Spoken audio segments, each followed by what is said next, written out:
Amin. Tepuk tangan buat Tuhan Yesus. Haleluya. Puji Tuhan. Silakan duduk, Bapak Ibu kasih. Shalom semuanya. Kiranya kasih karunia Tuhan Yesus menyertai kita semua di tempat ini. Puji Tuhan, senang bisa ada di tempat ini. Terima kasih buat Pak Gem, buat kepercayaannya untuk bisa menyampaikan firman Tuhan pagi hari ini ya. Mari saja kita buka firman Tuhan. Alkitab kita dari 2 Raja-Raja pasal yang ketiga. Saya mau ajak kita baca dari ayat yang pertama sampai ayat yang ke-9. Kitab 2 Raja-Raja pasal yang ketiga. Saya mau ajak kita baca dari ayat yang pertama sampai ayat yang ke-9. Kita akan baca bergantian. Nanti saya akan baca ayat yang ganjil, saudara sama-sama baca ayatnya yang genap. Yang mengerti katakan amin. Ya. Sudah siap katakan amin? Oke. Judulnya Yoram berperang melawan Moab. Yoram anak Ahab menjadi raja di Samaria atas Israel dalam tahun ke-18 zaman Yosafat raja Yehuda. Dan ia memerintah 12 tahun lamanya. Ayat 2 sama-sama.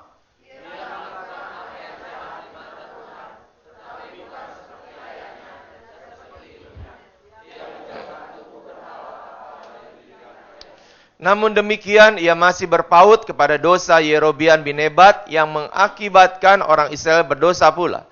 Ia tidak menjauhinya. Ayat 4.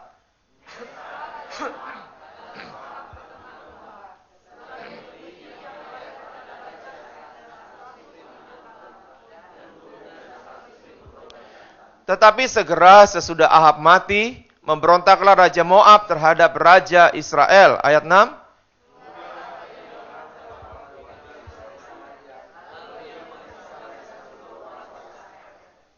Selanjutnya ia menyuruh orang kepada Yosafat Raja Yehuda dengan pesan, Raja Moab telah memberontak terhadap aku. Maukah engkau bersama-sama aku berperang melawan Moab? Jawabnya, aku akan maju. Kita sama-sama, aku dan engkau, rakyatku dan rakyatmu, kudaku dan kudamu. Ayat 8.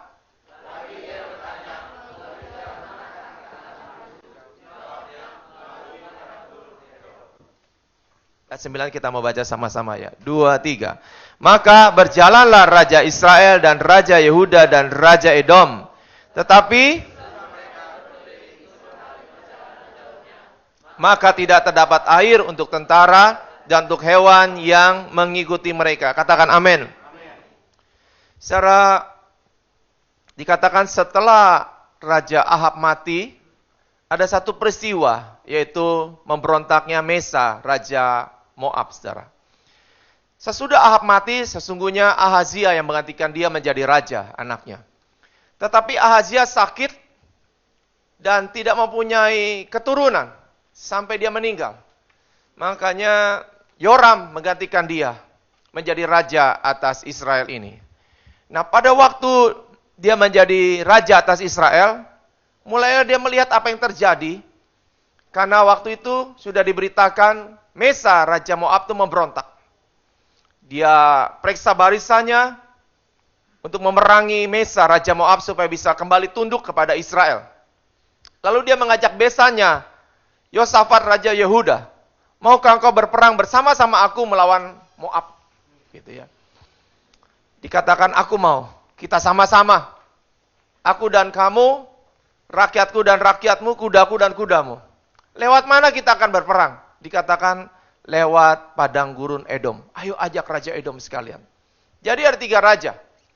Raja Israel, Raja Yehuda, Yosafat, dan Raja Edom. Mereka melalui padang gurun Edom untuk berperang melawan Moab. Melawan Mesa, Raja Moab. Tadi ayat 9 kita baca sama-sama. Setelah 7 hari perjalanan jauhnya, apa yang terjadi? Mereka mendapat satu kesulitan, yaitu tidak terdapat air untuk mereka, untuk tentara, untuk hewan mengikutinya. Nah, kita percaya air sesuatu yang sangat penting buat kehidupan manusia. Setuju, katakan amin. Ada di sini yang nggak perlu air? Wah. Kalau nggak makan, masih kita bertahan. Tapi kalau nggak ada air, dehidrasi dan langsung berpulanglah. Gitu ya. Air sangat-sangat penting sekali buat kehidupan manusia. Sekali waktu Tuhan Yesus bercakap-cakap dengan seorang perempuan di Samaria. Ya, waktu melewati Samaria. Dikatakan, kalau engkau minum padaku, engkau tidak akan haus lagi selama-lamanya. Sampai dia berkata seperti itu. Artinya Yesus menggambarkan dia tuh air kehidupan yang sangat penting buat semua manusia. Air itu sesuatu yang penting buat semua manusia. Setuju, katakan amin. Ya. Nah, mereka tuh bertiga ini punya kesulitan yang besar. Bukannya kecil, bukan ketinggalan dompet mau berperang ya, tapi nggak punya air. Ya, setelah 7 hari perjalanannya nggak punya air. Masalah yang besar. Dan yang mendapati masalah yang besar ini bukan orang biasa. Bukan rakyat biasa, tetapi raja dan semua yang mengikutinya yang mendapat kesulitan ini. Saya percaya setiap kita sejak manusia jatuh dalam dosa, enggak juga luput dari masalah. Setuju, katakan amin.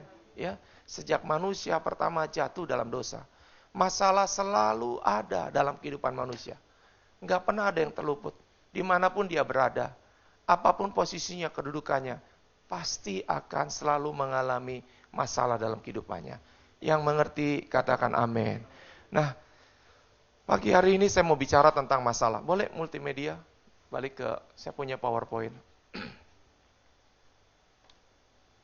Pagi ini saya mau bicara tentang masalah ini. Oke. Ya. Tanpa terkecuali, semua manusia akan mengalami ini. Masalah. Ya. Tidak ada manusia yang tidak mempunyai masalah. Ya, jangan pikir, saya kok punya masalah ya. Pak, Bu, enggak cuma engkau yang punya masalah. Kami juga punya masalah. Ya, saudaramu juga punya masalah. Temanmu juga punya masalah. Pengerjamu di gereja punya masalah. Gembala punya masalah. Dimanapun kita berada, enggak pernah luput dari masalah. Ya. Dan saya percaya, Tuhan yang menciptakan kita tuh tahu. Sejak manusia pertama jatuh dalam dosa, ada sesuatu, yaitu masalah, yang akan dialami oleh setiap manusia. Nah, apa janjinya Tuhan? Kalau manusia itu punya masalah, akan menghadapi masalah. 1 Korintus pasalnya yang ke-10, ayat yang ke-13. Kita mau baca sama-sama ya. 2, 3. Pencobaan-pencobaan yang kamu alami, ialah pencobaan-pencobaan biasa, yang tidak melebihi kekuatan manusia. Sebab Allah setia, dan karena itu Ia tidak akan membiarkan kamu dicobai melampaui kekuatanmu. Pada waktu kamu dicobai, Ia akan memberikan kepadamu jalan keluar, sehingga kamu dapat. Tuhan tahu sejak manusia pertama jatuh dalam dosa, akan ada banyak penderitaan, akan ada masalah, akan ada banyak kesulitan, akan ada banyak goncangan, apapun lah bentuknya namanya. Tuhan sangat tahu. Dan perhatikannya, kenapa firman Tuhan ini ada? Menunjukkan betapa kasihnya Tuhan itu sama manusia. Setiap penderitaan, masalah yang akan mereka hadapi karena dosa yang mereka lakukan, Tuhan kasih batas. Semua pencobaannya, kesulitannya, masalahnya, goncangannya, apapun bentuk namanya, tidak akan melebihi kekuatan manusia. Yang mengerti katakan amin. Ini janjinya Tuhan. Jadi, pasti kita mengalami masalah karena dosa yang dilakukan sejak manusia pertama. Ya. Tapi Tuhan bilang tidak akan melebihi kekuatan manusia. Artinya dosa itu tidak akan berkuasa sepenuhnya atas manusia sebenarnya. Dan Tuhan bilang, aku tidak akan membiarkan kau dicobai melampaui kekuatanmu. Waktu engkau mengalaminya, aku akan memberikan kau jalan keluar. Sehingga engkau dapat menanggungnya. Yang mengerti katakan amin. Kalau kita perhatikan ayat ini, Tuhan tuh luar biasa ya. Karena salah kita loh. Ada mengalami dosa, ada mengalami masalah, ada mengalami kesulitan, ada masalah, mengalami goncangan. Tapi Tuhan bilang gak akan melebihi kekuatanmu. Waktu kita terus cari Tuhan, Tuhan bilang, aku akan berikan kau jalan keluar. Supaya engkau bisa melewatinya, menanggungnya. Itu Tuhan kita. Amin, saudara. Nah, buat firman Tuhan yang kita baca nanti sama-sama, saya mengajak kita merenungkan ini ya. Ada 3 cara supaya kita bisa menang atas masalah dalam hidup ini. Berapa banyak saudara yang hidupnya penuh kemenangan? Suruhkan, Kalau tadi baca 1 Korintus 10:13, Tuhan menetapkan kita itu menjadi pemenang. Sebab waktu kita punya masalah, Tuhan akan berikan jalan keluar sehingga kita bisa menanggungnya. Seharusnya tidak ada manusia yang kalah menjadi pecundang. Semuanya harus jadi pemenang. Amin. Sebab Tuhan bilang, aku akan memberikan jalan keluar kok. Supaya engkau bisa menanggungnya, melewatinya. Dan keluar sebagai pemenang. Ya. Nah, mari kita belajar dari firman Tuhan di 2 Raja-Raja pasal yang ketiga ini. Yang pertama caranya adalah minta petunjuk Tuhan. Katakan minta petunjuk Tuhan. Katakan minta petunjuk Tuhan. 2 Raja-Raja pasal yang ketiga, ayat 10 dan ayat 11, saya akan bacakan buat saudara. Setelah mereka berkeliling 7 hari perjalanan jauhnya, dan tidak terdapat air untuk tentara dan untuk hewan yang mengikuti mereka.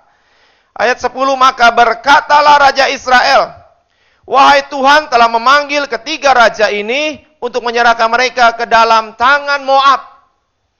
Seringkali ya, kita manusia menghadapi masalah, keluar respon seperti dari mulut Raja Israel juga. Seperti ini. Aduh, kayaknya nggak kuat. Aduh, kayaknya bisa habis nih, hanya binasa, bisa mati nih. Bisa bangkrut nih. Bisa segala macam hal perkataan negatif. Ini Raja Israel, waktu menghadapi kesulitan air, setelah 7 hari berjalan keliling di padang gurun Edom, keluar satu perkataan. Wah, kayaknya Tuhan telah mau menyerahkan kita ke dalam tangan orang Moab. Ada satu rasa putus asa, putus pengharapan. Dan ini raja loh yang mengucapkannya ya. Tanpa kita sadari, kita juga gitu. Oke lah kalau kesulitan kecil, mungkin kita masih optimis, tenang aja. Tapi waktu mulai Tuhan izinkan punya masalah yang besar dalam keluargamu, pertengkaran yang tidak habis-habisnya, sehingga kayaknya bisa bercerai nih. Kayaknya bisa pisah nih. Waktu engkau melihat usahamu atau perusahaanmu mulai terus turun. Tiba-tiba keluar, aduh, kayaknya bisa bangkrut nih, bisa pailit nih kita nih. Waktu kita mengalami mungkin sakit penyakit kelemahan tubuh tanpa sadar. Kok nggak sembuh-sembuh nih, jangan-jangan mau mati nih. Ada perkataan-perkataan negatif yang tanpa sadar loh. Kita ucapkan di tengah-tengah kesulitan yang besar yang sedang kita hadapi. Mari saya lanjutkan firman Tuhan di ayat 11. Tetapi bertanyalah Yosafat, tidak adakah di sini seorang nabi Tuhan, supaya dengan perantaranya kita meminta petunjuk Tuhan? Lalu salah seorang pegawai Raja Israel menjawab katanya, di sini ada Elisa bin Safat yang dahulu melayani Elia. Berkatalah Yosafat, memang padanya ada firman Tuhan. Sesudah itu pergilah Raja Israel dan Yosafat dan Raja Edom kepada Elisa. Secara puji Tuhan, Yosafat ada di tengah-tengah kesulitan itu yang sedang mereka hadapi.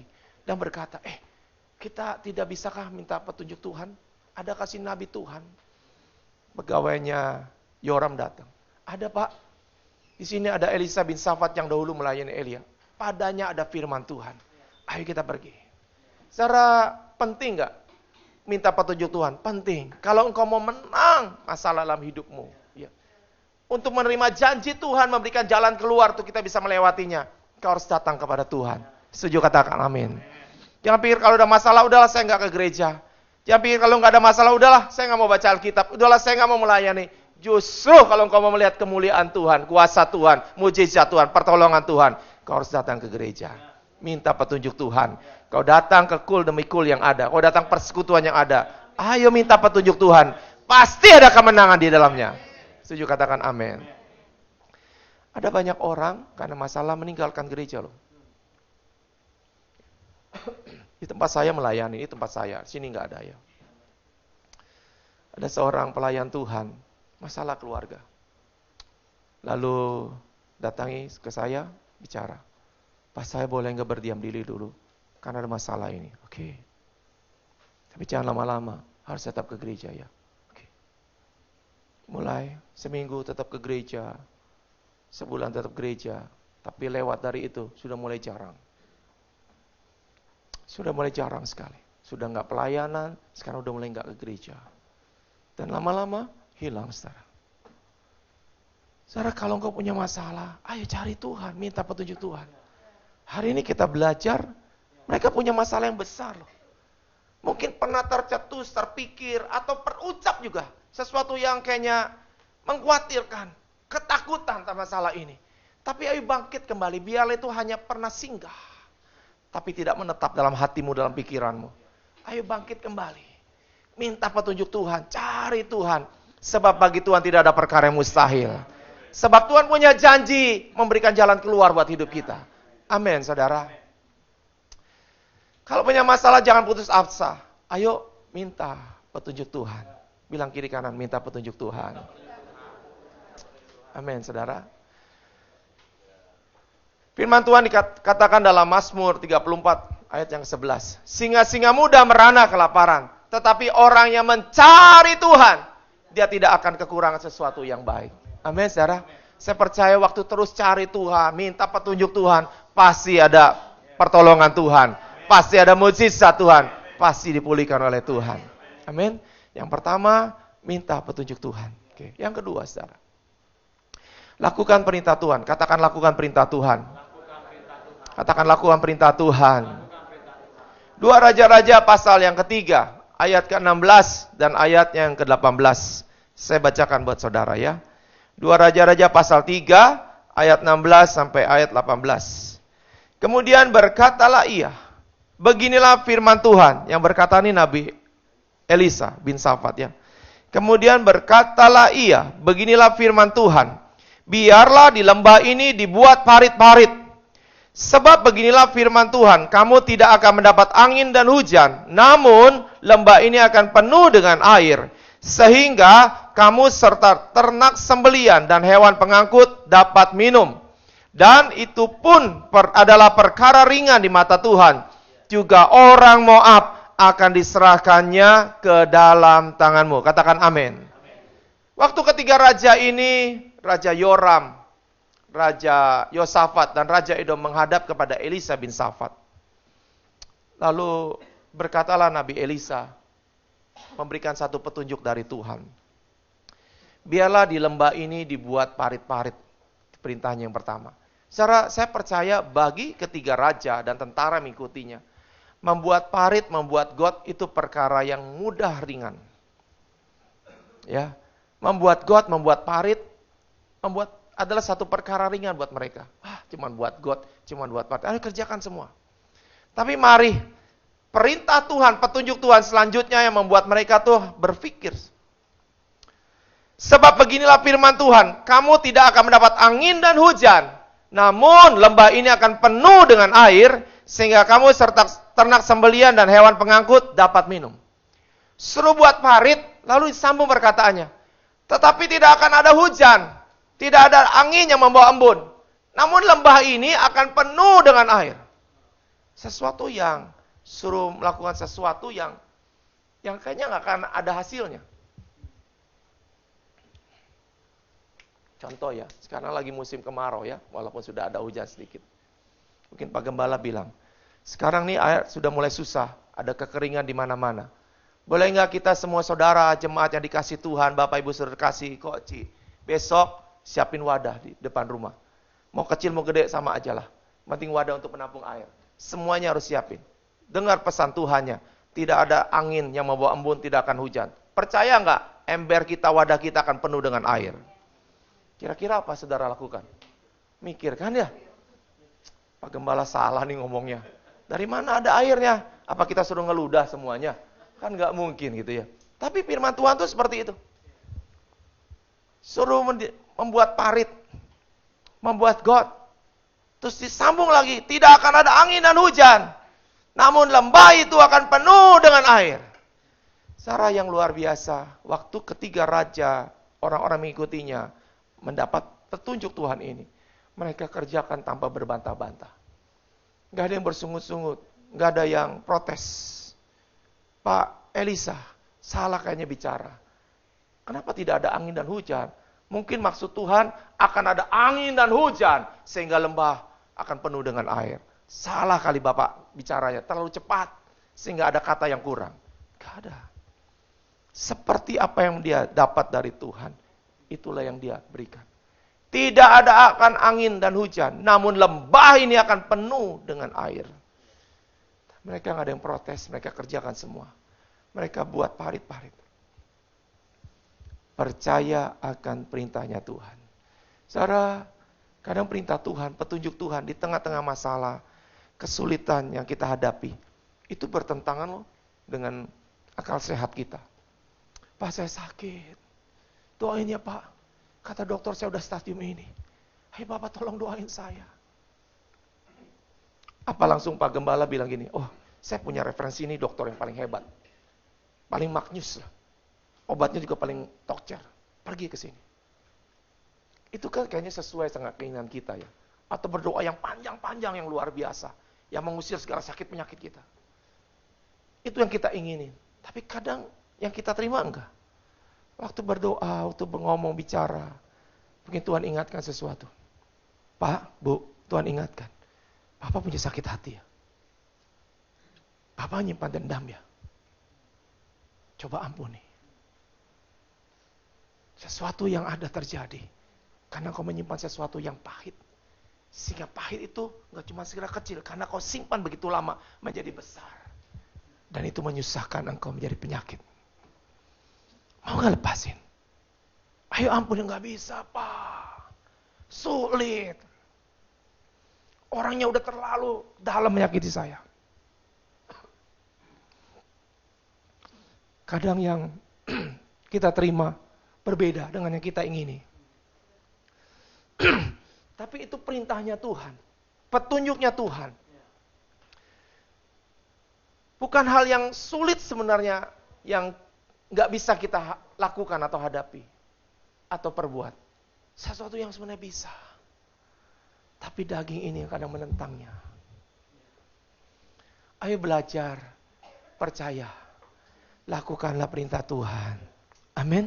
Sekalipun bagi kita kok mustahil. Orang sakit malah suruh ngelepasin pengampunan. Apa hubungannya gitu ya. Ayo belajar yuk. Untuk apa? Melakukan perintahnya Tuhan. Setuju katakan amin. Cara lakukan perintah Tuhan dan percayalah perkara ringan di mata Tuhan untuk melakukan mukjizat buat hidup kita. Amin, saudara.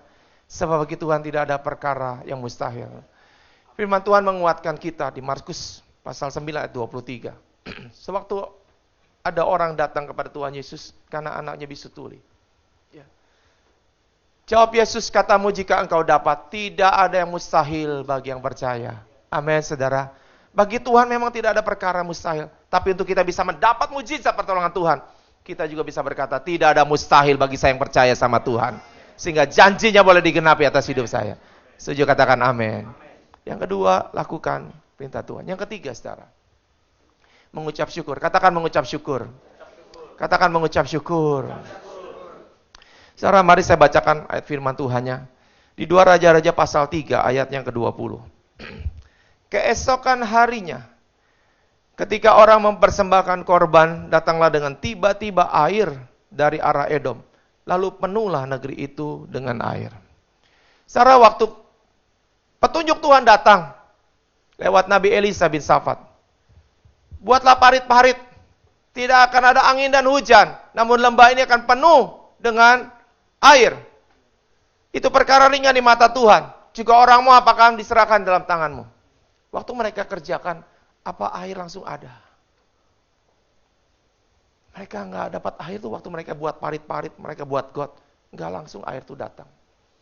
Saudara, mari perhatikan. Di tengah-tengah pergumulanmu, kesulitanmu, masalah yang kau hadapi.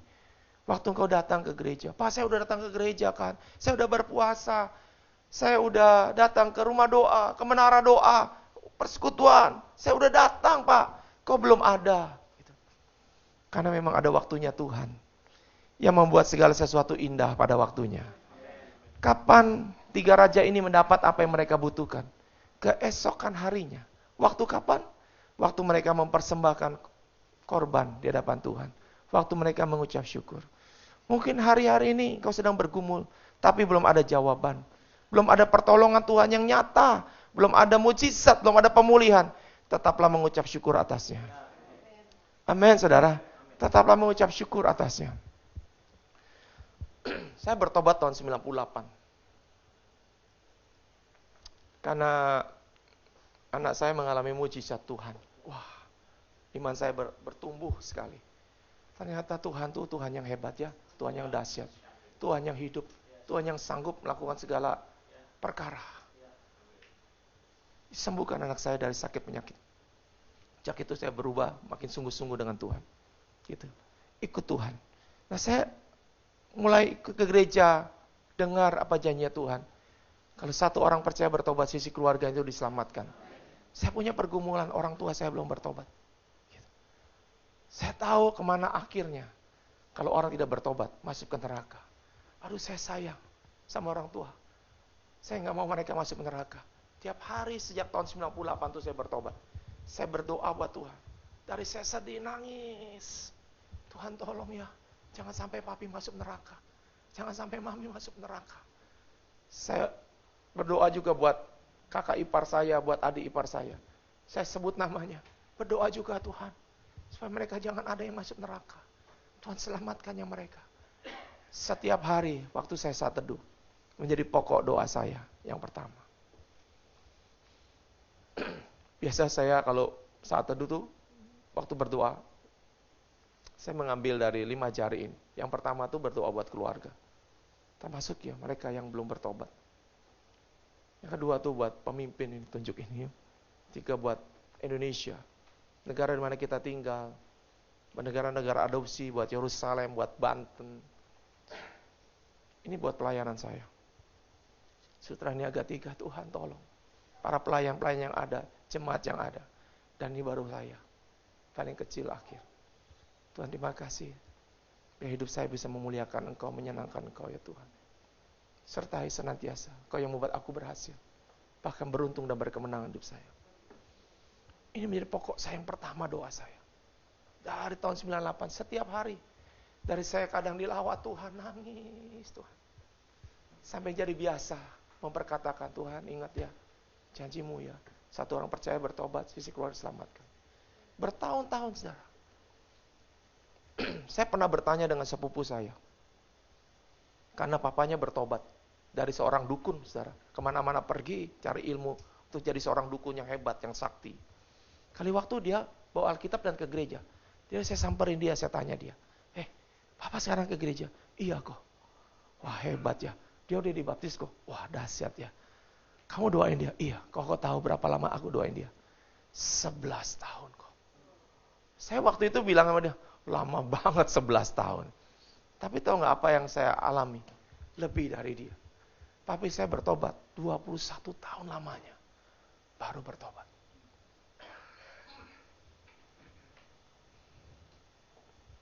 Januari tahun ini, dia baru bertobat. Sebelum dia dipanggil pulang 3 hari. Tuhan jamah dia terima Yesus sebagai Tuhan dan Juru Selamat. Tepuk tangan buat Tuhan Yesus.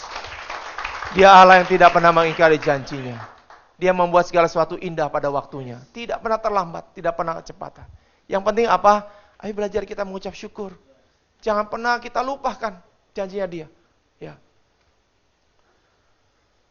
Mengucap syukur adalah kekuatan dalam menantikan janjinya Allah. Ya, ayo ucap syukur. Mungkin hari ini belum. Ayo tetap kita mengucap syukur, Tuhan, terima kasih. Percayalah, Engkau tidak pernah lupakan janjimu. Memberikan aku jalan keluar, supaya aku bisa kuat menanggungnya. Percayalah Tuhan akan janjimu, pasti ada kesembuhan, pasti ada pemulihan, pasti ada mujizat pertolongan Tuhan. Amin, saudara.